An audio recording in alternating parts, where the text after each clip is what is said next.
Ndërkohë, kryetari i Partisë Demokratike, Sali Berisha, ndodhet në Selin Blu dhe në komunikim të drejt për drejt do të kemi kolegun Enkel Xhangoli për të mësuar se çfarë po ndodh në Seli. Enkel, çfarë ndodh në Selin e Partisë Demokratike? Pritet që ndonjë njoftim zyrtar nga ana e kryedemokratit Berisha për heqjen e përcaktimit non grata nga ana e Shteteve të Bashkuara të Amerikës?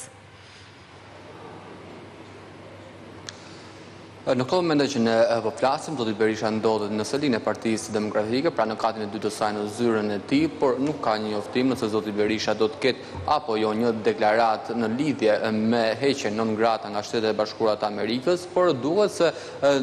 për këtë lajm të rëndësishëm për vetë atë, por edhe për Partinë Demokratike, zoti Berisha ka patur komente të pakta ashtu sikurse ne e ndoqëm dhe në materialin më parë ku ka shprehur mesazhet e tij, por gjithashtu duke konfirmuar edhe lajmin e heqjes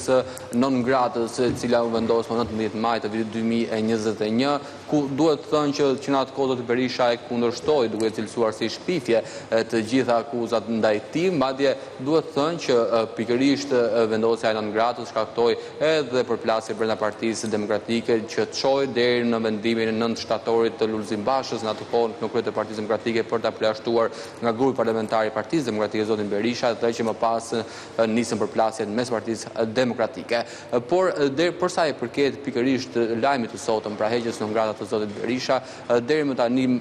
zoti Berisha ka mjaftuar me kaq deklarata sa ka dhënë në parlament, por sikurse e tha dhe një lloj mesazhi edhe për demokratët për Klan News ku shprehu mirënjohje për mbështetjen e demokratëve gjatë këtyre viteve, pasi zoti Berisha mbushi plot 5 vite nga koha kur u shpall non grata.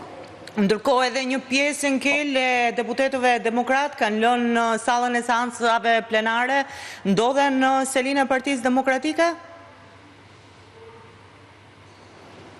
Në Selinë e Partisë Demokratike ndodhet vetëm sekretari i përgjithshëm i Partisë Demokratike zoti Flamunoka dhe zoti Berisha, nuk ka le të themi organizime të mirëfillta për të patur një mbledhje informale, qoftë informale në lidhje me këtë çështje, por duket se është mjaftuar vetëm me konfirmimin që zoti Berisha ka dhënë, pra duke thënë që ka patur komunikim zyrtar që është informuar pikërisht për heqjen e non gratës dhe deri më tani jemi në këto kushte, pra nuk ka njoftim zyrtar nëse zoti Berisha do të ketë një deklaratë, por nuk ka dhe njoftim nëse do të ketë një organizim të mirëfillt për këtë lajm. E qartë. Falenderoj Enkel për raportimin tënd.